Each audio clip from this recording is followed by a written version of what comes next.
So I was born and raised in Richmond in San Pablo. My family got there in the 1930s. My mom's family came from Mexico, and on that side were Yaqui and Mexican.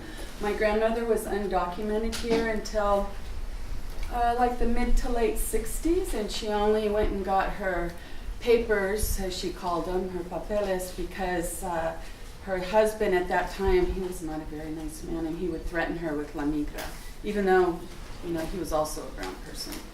And then on my dad's side were Choctaw and Cherokee and European, and they left their traditional areas before the Trail of Tears happened. And how many of you know what the Trail of Tears is?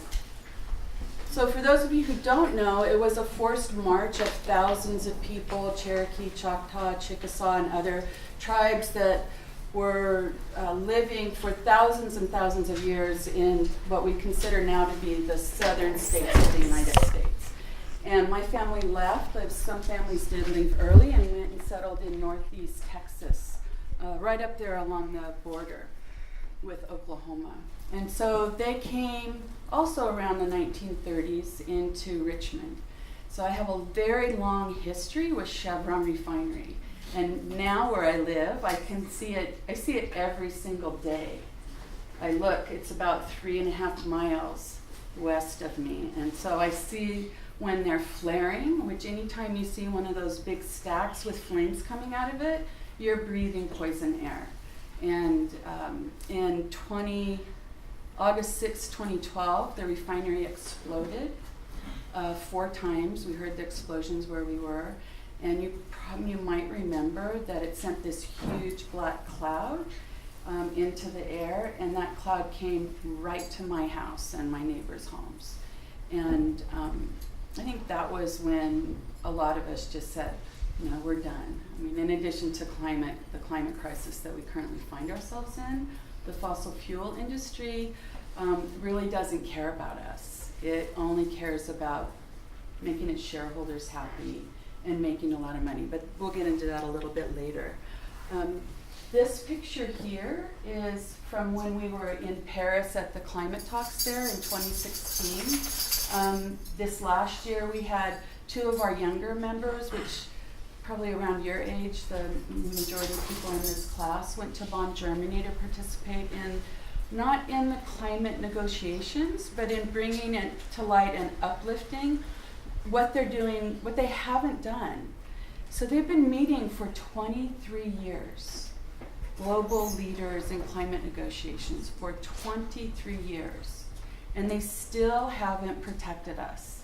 They still haven't made our climate safe, and they still haven't reined in the corporations that are causing these devastating storms and droughts and floods and heat waves that we're seeing now around the world, which are also, I'm going to put a pin in that because we're going to get into that too. So I became an activist in right around 1981, so way before most of you in this room were born. And I became an activist because I went to see a woman named Heldon Caldecott. She was a doctor.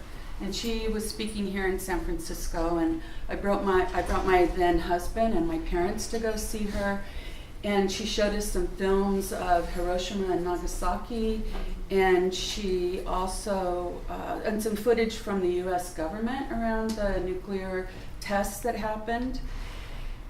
And it was like I was slapped in the face with the understanding that human beings had obtained the means of destroying life on our planet as of 1946. Before that time, we couldn't destroy everything. But at that moment, I understood that we were in a very dangerous situation, which unfortunately has only become more and more dangerous, as we see now with the current administration. Sometimes I pray and pray and pray that he's not going to just hit that button just to see what's going to happen, you know, our president. And so since then, I've had a lifetime of activism. So I was in my baby 20s at that time.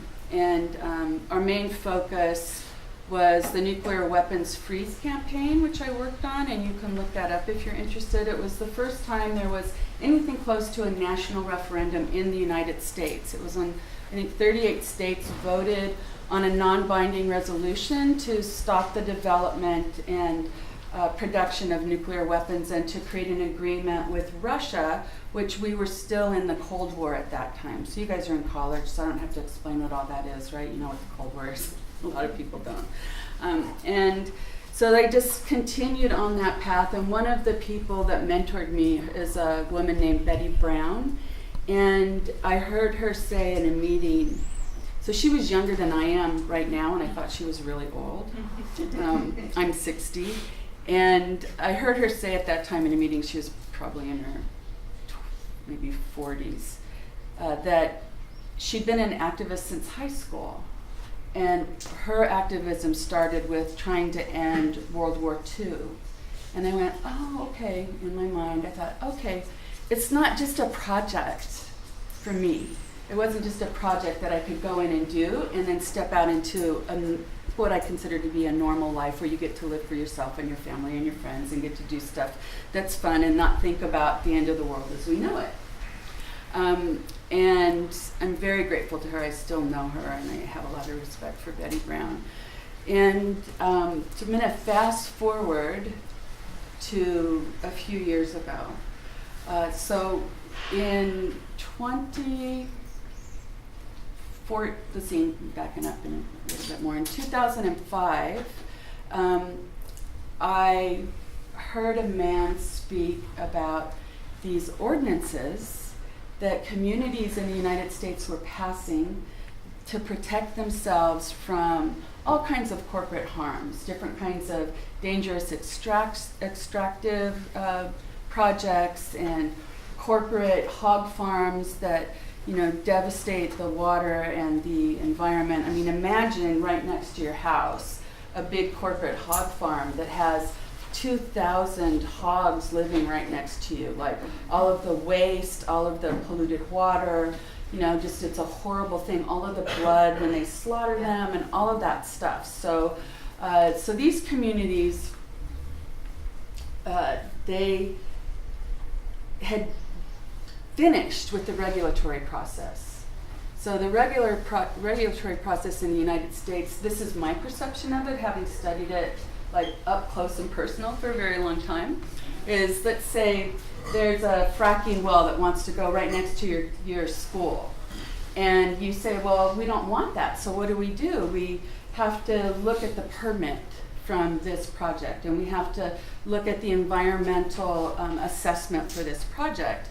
And then you go in there, and usually there's like maybe one little thing that is legal for you to fight in that project. And so you bring everybody together and you like have, you know, petition parties and you educate people and you do all this work and you get a couple of the city council people on your side and you go through this regulatory process and they go, oh, okay, yeah, well, we'll hold that part and we'll let them, this corporation that's trying to kill you, we will let them fix these one or two little things in their permit. So the corporations go and they fix those one or two little things in the permit, and it gets permitted. And you can go back and try to do it again, but it's like the whack-a-mole game at carnivals. You know, you like hit this mole and another one comes up. So that didn't work for me personally, and it didn't work for these people in Pennsylvania, this rural Republican part of Pennsylvania. It did not work for them to continue to do this failed process. And so they, the environmental attorney that told me this, who I saw speak, he said, this is his story, and he goes, so one night they call me, and there's all these guys standing around in their coveralls in a shed with a single light bulb, and they pull the Constitution out of their pocket, and they go, how come we can't protect ourselves with this piece of paper? Yeah! And it is funny because we can't protect ourselves with that piece of paper. And they said, what can we do to protect ourselves? And so they started this whole process, and it's lawmaking. It's lawmaking by civil disobedience. Because if you pass a law where you live to protect yourself or your family from something that's coming in that's going to poison you, it's against the law. And so they started passing these laws all over Pennsylvania. And as of today, there's over 200 of these communities across the United States that have passed these laws that not only prevent the corporations from harming the earth, air, water, and soil, but they also have given the people true democracy where they live. So you've probably maybe heard on public radio or watching the news that like the state of Colorado has banned banning. They've made a law to say that this community cannot protect itself from fracking. And so what happens when that happens? It took quite a while. It took up until, I would say it took like about 10 or 12 years before the state, the feds, and the corporations decided that they needed to go do something and stop these people from instituting democracy where they live. And as soon as that happens, then everybody in that area and people who know about it in the United States, boom, understand that we do not have a real democracy. If you can't use democracy or the state or the country, the federal government, to protect yourself and your family and your children where you live, then we don't have a democracy. So that's what I was looking for, because I had already understood by lobbying on a Democratic congressman in the 80s on a nuclear weapons system. When he called me, so I was young, I was like 24, fresh out of Richmond, still had a little bit of that, I'm gonna kick your ass attitude. It took a long time for me to come to nonviolence, but I'm totally there now. So when he called me into his office to say, wow, you have done such an amazing job. I've never received so many calls and letters and faxes, so pre-internet, pre-technology that we have available today, on any issue in my entire career, and I just wanted to tell you what a great job you've done. And I said, so Congressman, what you've just told me is that democracy's broken and it doesn't work, and that you're more interested in the funding from these military installations in your congressional district than you are in what the people want you to do. And he was shocked, because here's this 24-year-old young woman, like just, I've always been a put your belly right up against the beast kind of person. And I said, so this is a colossal waste of my time, and I will never do this again. So boom, then I meet this guy, this attorney that's working with these folks, and talked him into letting me go to their lecturers training. Because by that time they were doing this kind of work, these they call them democracy schools, and educating people on the history of why we actually don't have a democracy here. They've been doing it for about 5 years. So I met on the airplane to Pennsylvania where this started, Shannon Biggs, which I'll get to in a little bit. But that's part of my own story of activism. And all of this time I've also had small businesses. So I've had 5 successful small businesses, one which I still have today. And so I've always been a really busy person. I'm a grandma, a mom, a wife, and a community member in our Bay Area Native American community. Let's see. So I'm going to move forward a little bit to talk about who we are as Indigenous people and the kind of really broad brushstrokes of how we think about the world. And so I was brought up with a couple of really important concepts that shaped my life, and one of them is that everything is connected and that we're all related. So this was way before quantum physicists realized that, oh my God, everything in the entire universe is connected. It's all connected. And before DNA that now says to us, every single, not just humans, but every single life form on this planet is related. Like we're only a couple of chromosomes off from a Snell darter, like we're all literally related. And so my husband and I have a really good time. Every time they've got the scientists come up with this new, oh my gosh, there is such a thing as genetic memory, which of course we know that. And we've been trying to tell our settler friends all of this body of wisdom and science since they got here. Like we know stuff, and they're like, no, you're not, you don't know anything, just go over there and be quiet, and we're gonna lock you up on this reservation and feed you really bad food. So so now, it's kind of a very gratifying to have Western science finally come around and go, oh yeah, well maybe they do know stuff. And with the fires all over the United States that have happened over the last few years, they're coming to Indigenous people and saying, we've heard that you know something about managing fires in forests. And it's like, yeah, well, we've been trying to tell you that for 526 years now. And then another really important thing is that we know that our ancestors for 7 generations back prayed for us. We know that they thought about us. And we ourselves are praying for the generations 7 forward. So they will know that we are thinking of them, that we are praying for them, and that some of us are spending our entire lives working to ensure that they have a safe place in the sacred system of life. There's also the do no harm, the precautionary principle. How many of you are familiar with the precautionary principle? A few. Okay, so basically that means that let's use the nuclear weapons, the first test out in Alamogordo, New Mexico. So Robert Oppenheimer, which was one of the big creators of the first nuclear weapons, before they tested that first bomb, none of those scientists knew whether or not setting that bomb off was going to start a chain reaction that destroyed the entire world. That is a direct violation of the precautionary principle. Like, if a company is coming out with a new pesticide and there's a chance that it could kill all the bees where we live, then the precautionary principle says, well, gosh, you probably should not do that, right? So that's what it is. So it's like, do no harm, really important, because it's all connected and we're all related. And then I was alive when the first image came from outer space of Earth. So you all have lived with it all your life, most of you. But that was incredibly powerful because the maps that we'd seen up until that time had all these lines on them. Like, you can't cross this border, this imaginary line.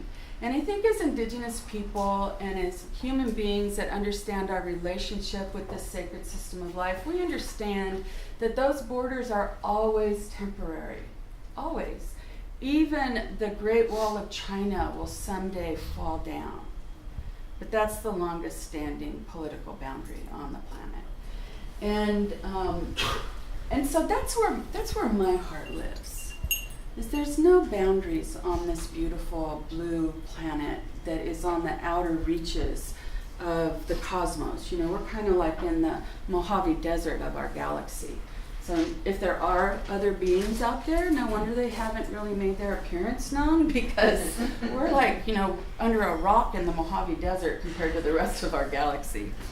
And I think I covered that. We're all indigenous to this planet. So no matter where your ancestors come from, whenever colonization occurred where your ancestors come from, and for some people it was 5,000 to 10,000 years ago, wherever you come from, before that time, you all lived within the original instructions of the place that you lived. Who knows what original instructions are? Biogenetic code. No, but that's a really good answer, and I've never heard that one before. So original instructions are the instructions that were given or acquired over a period of time or immediately on how to exist within the sacred system of life in balance and harmony without destroying anything, right? And so there are still tribal nations here in the United States who understand that when this butterfly comes through, we plant these seeds. When these clouds come, we harvest this type of plant. And everything is based on reciprocity. And so we always sing songs, specific songs, or have some kind of gift that we give to whatever it is that we're taking, right? Because it has to keep moving. Life and the whole entire universe is all about energy and movement. So that's that. Any questions on this part? No? Okay. Are you still interested? So we're going to go through the bad news first, and then we're going to get to the really exciting news. So we covered that. We have the capacity to destroy everything now. Began with the first explosion in Alamogordo. So the first warnings about carbon from fossil fuels creating climate change actually came in the 1950s. So it was quite a while ago, but nobody listened. And then in the 1970s, scientists employed by the big fossil fuel corporations, they also had done all the research that showed that we are destroying our ability to live on the planet and that things were going to get a lot worse if we didn't do something. But those fossil fuel corporations hid that. They didn't want any of us to know that. Why do you think that was? Yes, money, the root of all evil.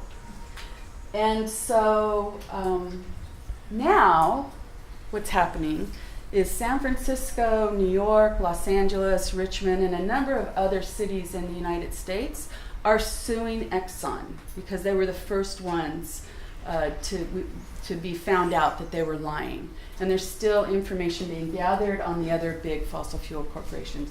So they're suing them because the sea level is already rising, because we're already seeing the effects of what them lying to all of us for, into your grandparents' era. They've been lying to us.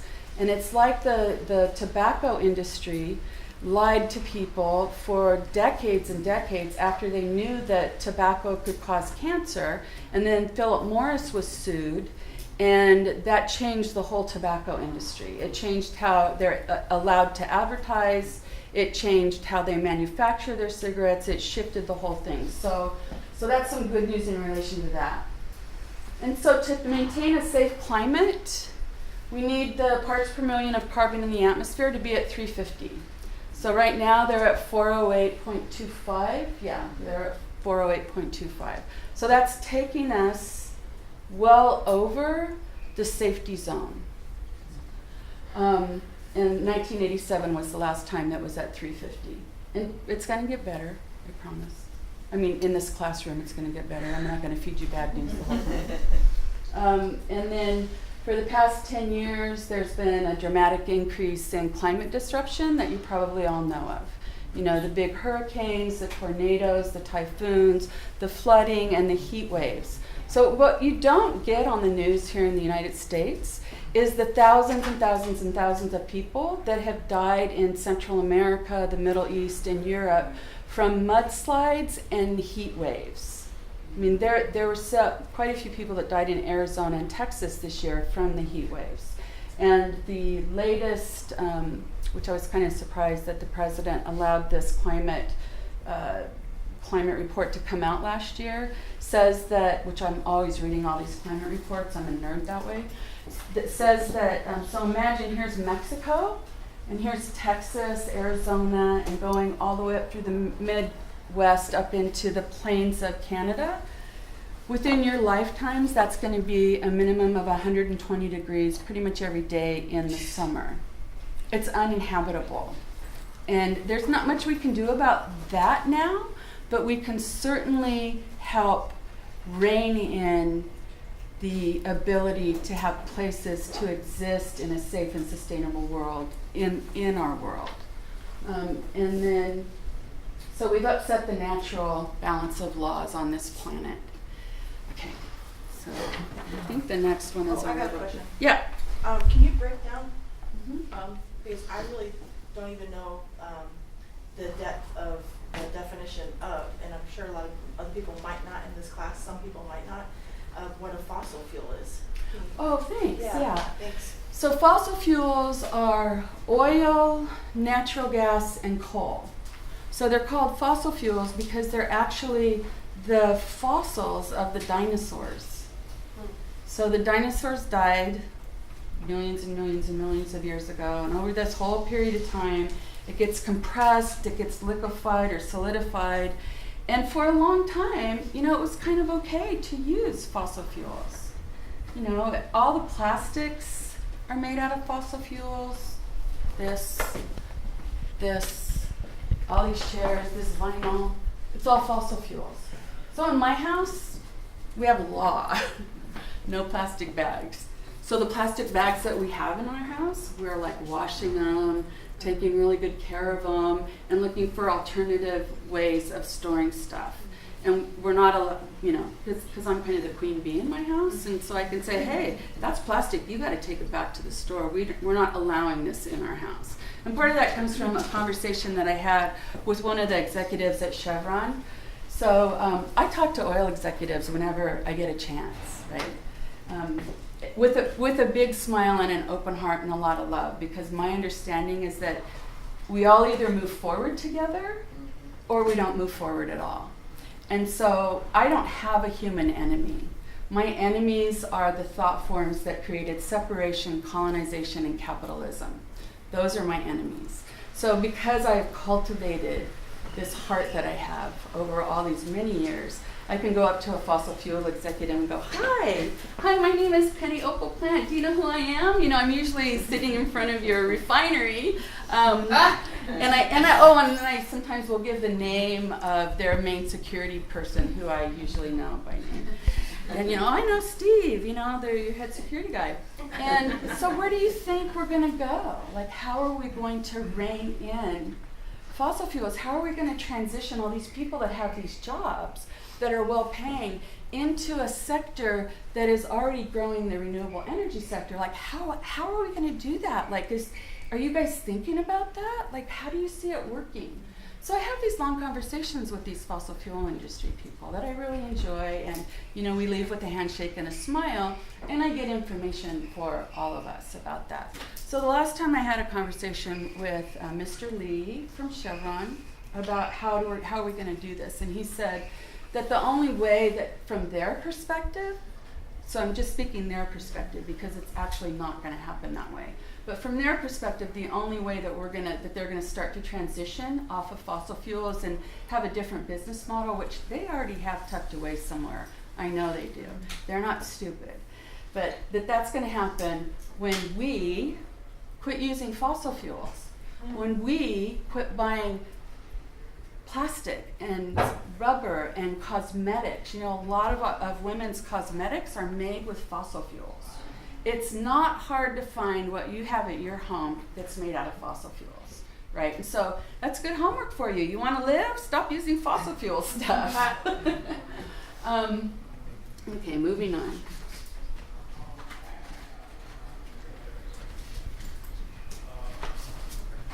I want to talk about water.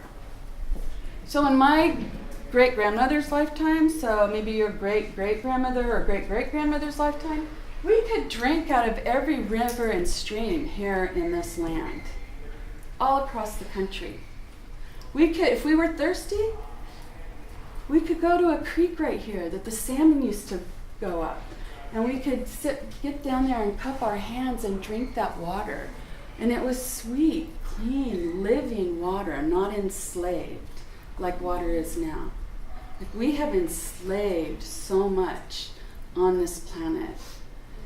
That's how I look at we've enslaved water. And just to put that in perspective,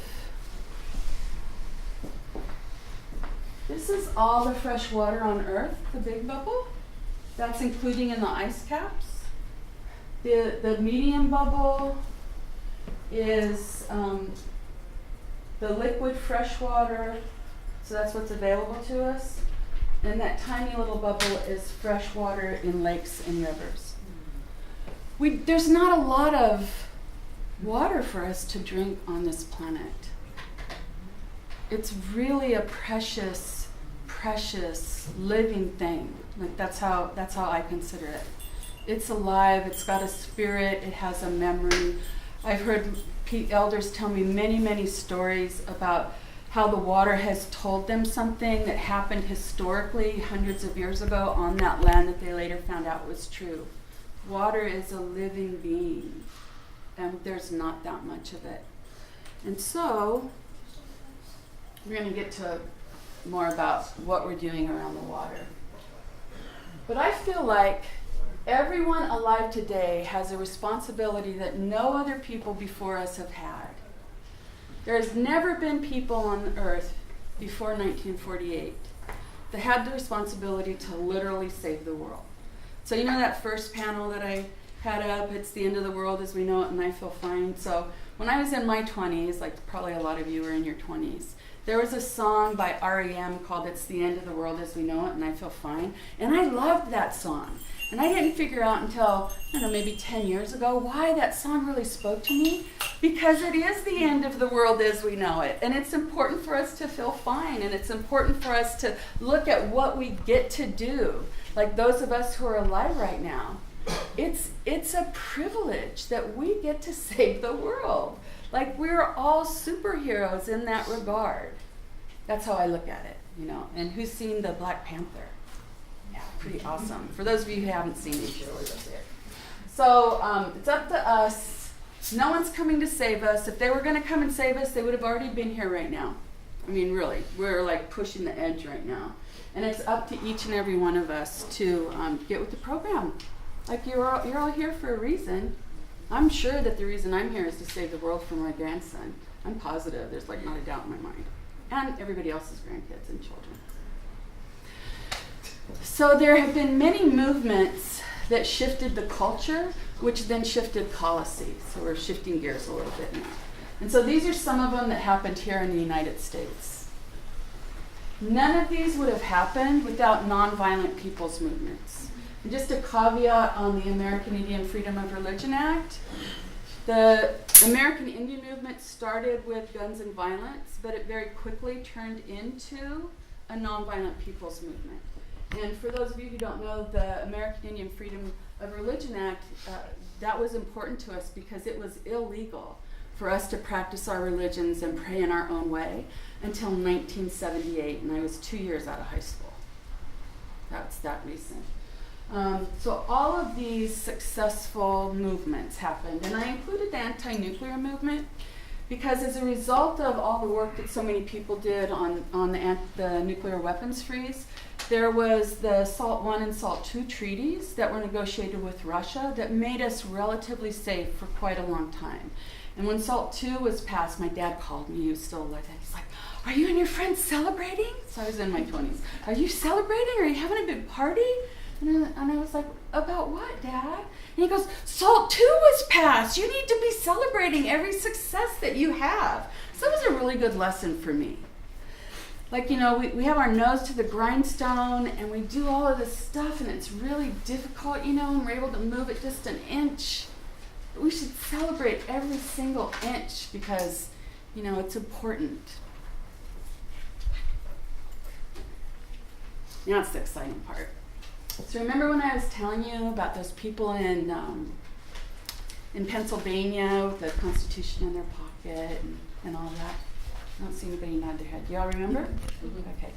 So the other thing that's in these ordinances, and the ordinances are done by the people.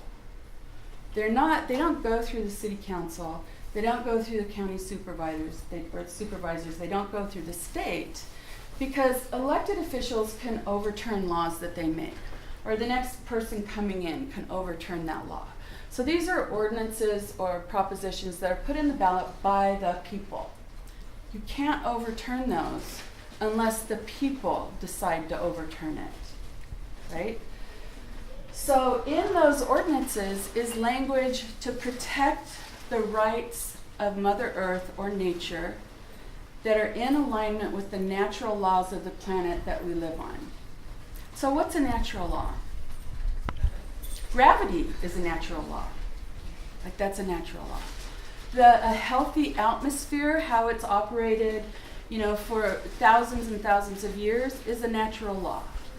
How water moves is a natural law. And we are violating so much, human beings. Our laws are so out of alignment with the natural laws that we're creating all this climate disruption that we're experiencing now. And so I was really excited about that, about this whole Rights of Mother Earth movement, which started in 2008 in Cochabamba, Bolivia, and lots of my friends were there. And it was the People's Climate Summit, and there were 30,000 people there. It was big. It was Indigenous people walked for hundreds and hundreds of miles just to be there, and there were people there from all over the world. And at that summit, they created the Declaration on the Rights of Mother Earth. So I see some people nodding their heads. How many of you know about the Declaration on the Rights of Mother Earth? So for those of you who don't know, just look it up. It is one of the most inspiring, powerful documents. So it's a paradigm-shifting document. Then once a certain number of us know about this, it's going to shift the culture of the world. Like it's like the human rights, the Declaration on the Rights of Humans that went through the UN. It's like that, or the Declaration on Indigenous Peoples. So these declarations, they don't have teeth, they're not binding, but what they do is they shift culture. And that's what we're in the middle of right now. The culture is definitely shifting. I can see it. It's powerful. People are waking up. Unfortunately, they waited until the big fires happened and, all this devastating storms and all that. But it's changing.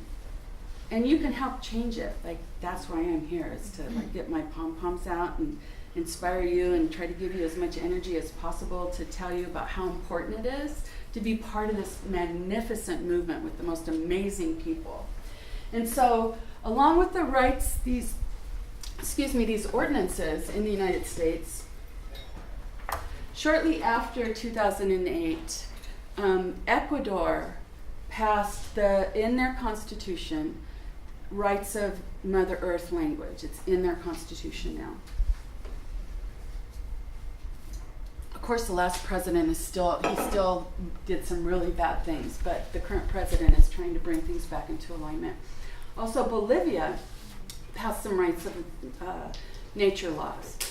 And in New Zealand, the Maori people, working with the Crown government of New Zealand as part of their Indigenous settlement agreements, they were able to do something quite extraordinary. I was actually there during the last presidential election here in the United States, so it was interesting to be out of the country during that election. We went because we were laying the groundwork for a rights of nature delegation of primarily Indigenous leaders and attorneys here in the United States. We're going there probably in April or May and taking these folks back, because what they did is so exciting. They agreed that they were going to take an entire river 180 miles from the mountains to the sea and recognize, not give it because it already had rights, but recognize the rights of that river, the beings that live in that river, above that river, below the river, alongside of the river, including the human beings, and the sacred rights of the river in a court of law. And there's a Maori representative and a Crown representative. That they, if like say, some person or business wants to go in and have a project there, if it violates that river or its ecosystem, they can get taken to court and sued on behalf of the river and this living entity. So not only this river, the Wanganui River, which is this. I took this picture when I was there. It's this river. It's also Te Urewera, an entire mountain system. And there's several other projects that are in the works right now in New Zealand. India has done the same thing with 3 rivers, including the Ganges River that I always mispronounce, so I apologize for that. And here in the United States, organization that I had co-founded with my friend Shannon Biggs, who was on that airplane when we went to that lecturer's training to be able to talk about this stuff, although she'd already been doing this work for much longer than me. We created movementrights.org. And so we work with communities, municipalities here in California to help them write and teach people about writing these ordinances to protect their communities from water theft, from fracking, from any kind of corporate harm that's happening in their communities, right? And so we're working with Sonoma right now because the cannabis and the wine industries are allowed to drill their wells much deeper than the homeowners, and so it's sucking the water out from people who've been there for generations. And we had this huge win with the Ponca Nation of Oklahoma. So our good friend Casey Camp Hornet, who's a Ponca elder and a world-renowned Indigenous leader, and I'm very lucky to be able to call her my good friend. She was elected to the tribal council a year and a half ago, and she worked with the tribal council, and that tribe is the first tribe in the United States to pass a rights of nature law. That tribe, none of those people can drink out of their faucets in their homes.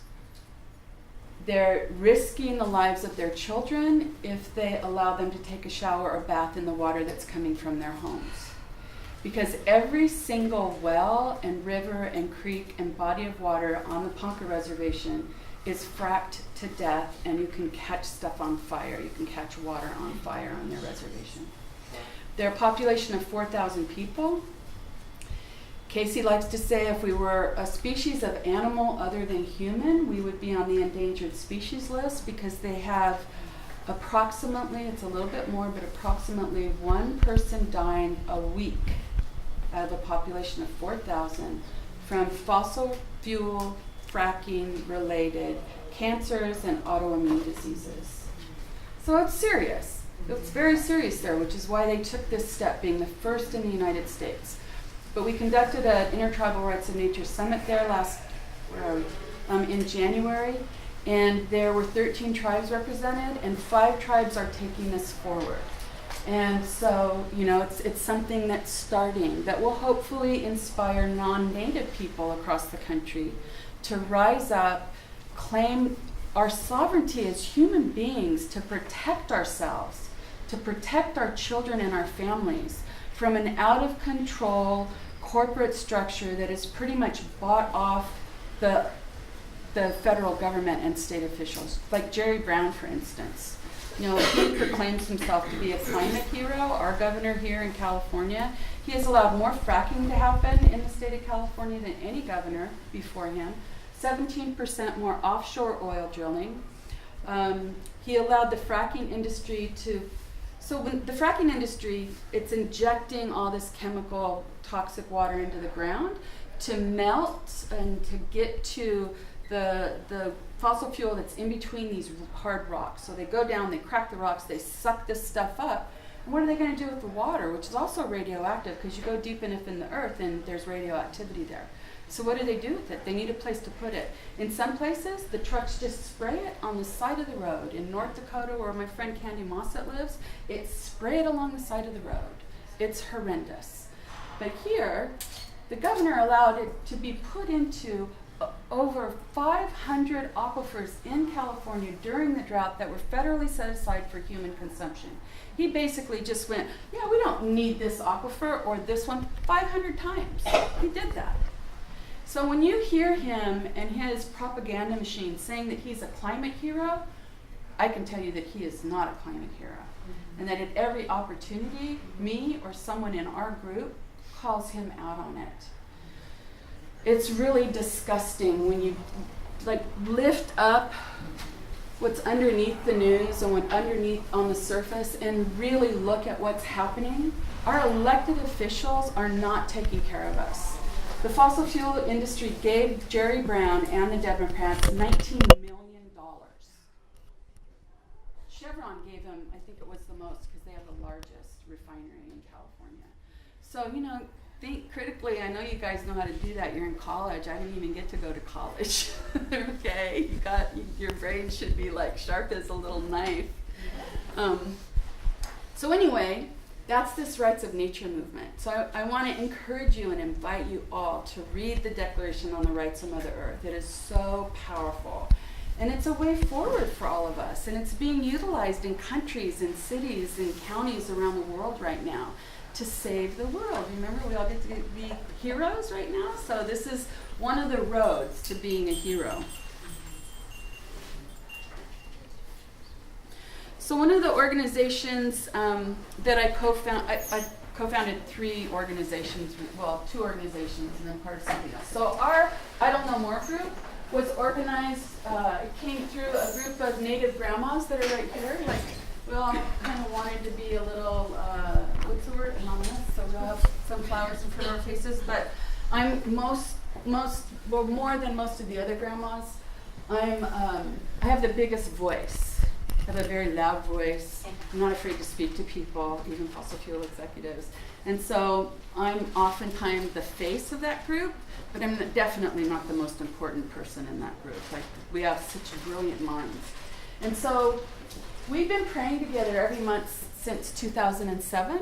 And when I Don't Know More rolled out of Canada, you know, there were a lot of actions here in the Bay Area. And the I Don't Know More model is prayer, teaching, round dance.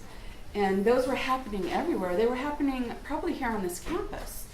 And so in March of 2013, we put our minds together and said, let's create I Don't Know More SF Bay. And so we did. And so these are just some of the things that we have done. Out of a group of, like, our group has fluctuated a little bit, but it's between like 6 and 13 grandmas. You know, some move away, some come back. And so this was one of our first actions. This was in San Francisco. It was a climate march, and because Indigenous people, you know, this is our land. So I always make sure that we're in front, and especially Indigenous women are in the front. And honestly, Indigenous women around the world are leading the climate justice movement. So it's pretty awesome and powerful to be involved in that. And then this is one of our refinery healing walks that Aurora mentioned. There are 5 refineries along the Northeast Bay, and we created for 2014, 15, 16, and 17 a series of healing walks that were led by Native elders in prayer that started with prayers for the water, which we carried that water in a bucket, and everybody on the walks prayed with that water. And we connected one fossil fuel impacted community to another one for a total of 16 walks, so 4 walks over 4 years. Last July was the last one. They were really powerful. There were over 1,000 people total, like 1,200 I think, that walked with us. So this was way before Standing Rock. Well, kind of the last year or so was during Standing Rock. But and then we did a lot of solidarity with the water protectors at Standing Rock actions. So all those big actions in San Francisco, how many of you saw or heard about those big actions? So that was organized by I Don't Know More SF Bay, by our group. And we just had one at Wells Fargo. So this is from the December action in Wells Fargo, which we painted the giant Thunderbird in the street. We just did another one this last Saturday because the whole divestment movement is really important, and there are some huge successes. So the divestment movement is, we've been working on lobbying and pressuring these international banks to withdraw funds from the pipelines that are killing us, these fossil fuel infrastructure projects. So if we burned all of the fossil fuels that's already out of the ground now, we would still be increasing the parts per million of carbon in the atmosphere, not reducing it, right? So any new fossil fuel infrastructure projects are a waste of money and resources because they're continuing to pull out every last penny out of Mother Earth's belly, not for us, for them and their shareholders, that will eventually destroy the system of life that we need to simply exist.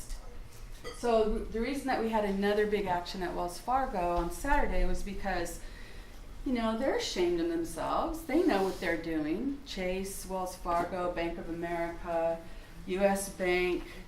But Wells Fargo did something that the other ones didn't do.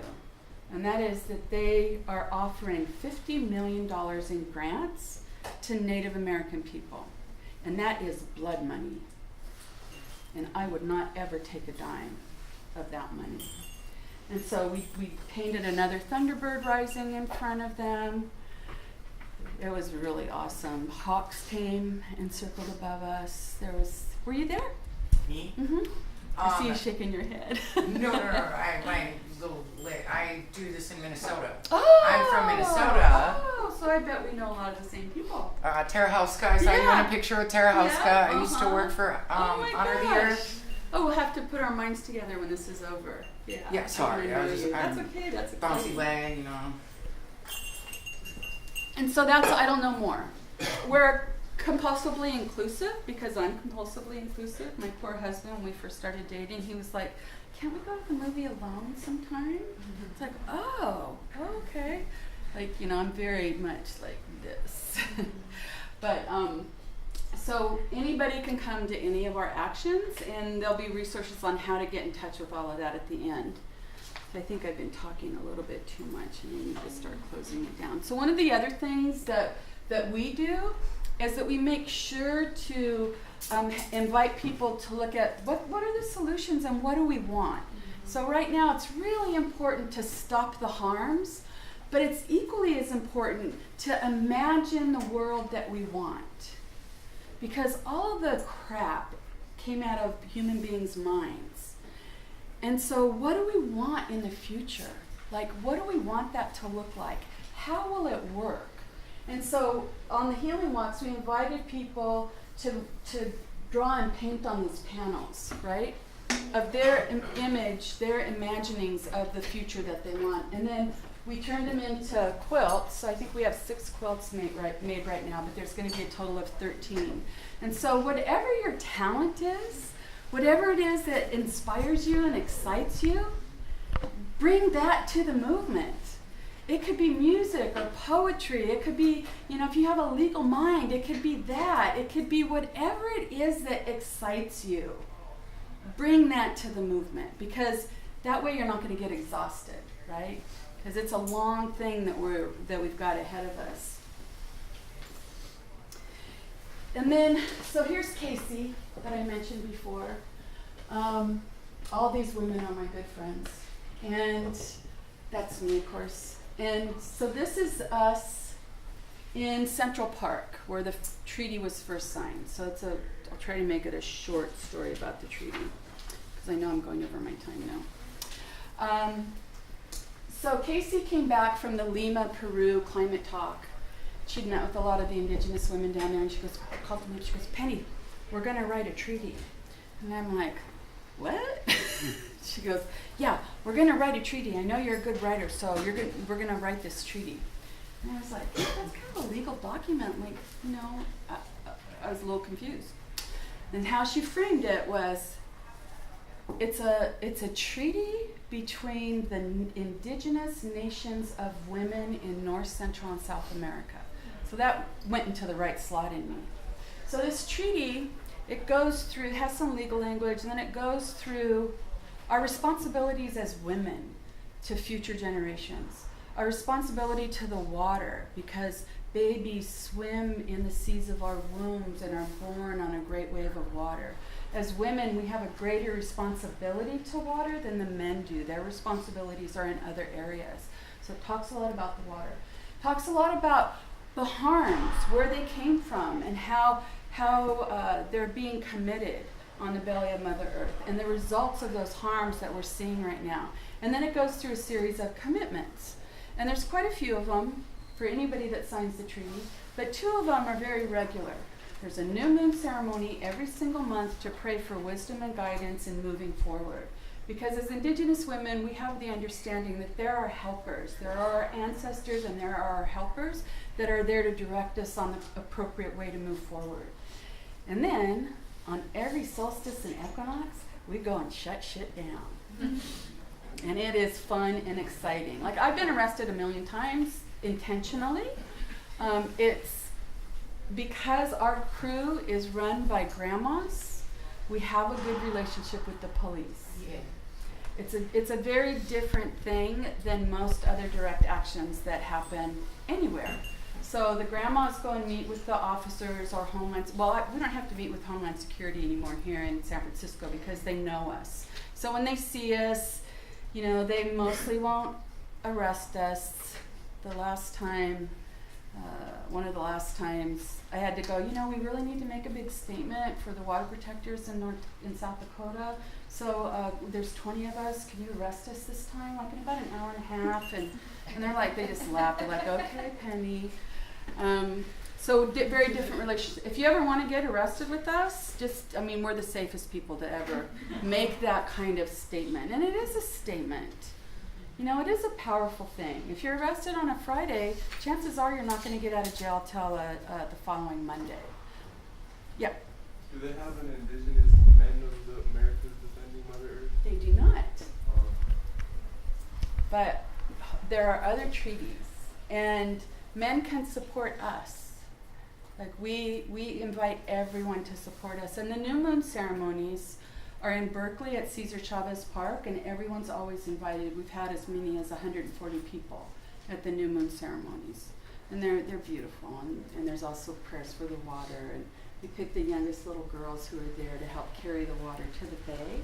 So all that water that we've prayed with, you know, that's accepted our prayers, when it gets let back into the bay, it's talking to all that other water and saying, hey, there's humans that still want to help us. I have another question. Yeah. You said that the natural laws that were created in the other country, you said that 12 tribes were trying to adapt those laws into... Oh, the rights of nature laws? Yeah.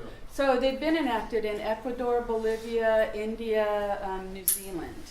Yeah. You said that 12 tribes took it to court, or were trying to fight for their laws? Or? No. Oh, but only 4 of them passed? No, I don't think I said that. Oh, right. But we'll talk after. Yeah. So I'm just gonna, hey, here we are at the end. I'm not too far ahead of myself. So these are the resources I talked about. Movement Rights does the rights of nature / Mother Earth stuff, locally and in the United States. I Don't Know More SF Bay is the local group. We're the ones that throw down. You know, we're the ones that shut down refineries, conduct marches. Everything's done within the prayers that our ancestors have laid down for us. So we don't do anything outside of that prayer. It's all done in love for everything that we hold dear. And that's actually treaty language. So in the treaty it says that we must protect and defend the sacred system of life for everything that we hold dear. So it's all about this, not this, right? It's like this because we're women and grandmas, and not this because we're not men. The warriors come in many forms. They do, yes. And nonviolent people's movements are much more successful around the world than violent people's movements. So IndigenousWomen'sRising.org is where you'll find the treaty. That should be the Global Alliance on the Rights of Nature, is where you can find the Declaration on the Rights of Mother Earth. Sorry, I didn't finish that. And then this is where we're at on Facebook. I also monitor a Climate Justice Wins Facebook page, because as my dad said, we need to celebrate our wins, our successes. And so those are posted there. Erica Chenoweth is a brilliant scholar who believed that violent people's movements were more successful than nonviolent peaceful movements. She was challenged on that, did her dissertation on that, and realized after her research that nonviolent people's movements are much more successful than when you pick up guns and arms. And then for those of you who want to find out about the science of fossil fuels and carbon in the atmosphere, you do the Math movie on YouTube. It's free, and it's really, really good. It's like just nuts and bolts. This is what's happening. This is how it's happening. This is what it's doing, and this is how it's doing it, and this is why we need it to stop. Okay?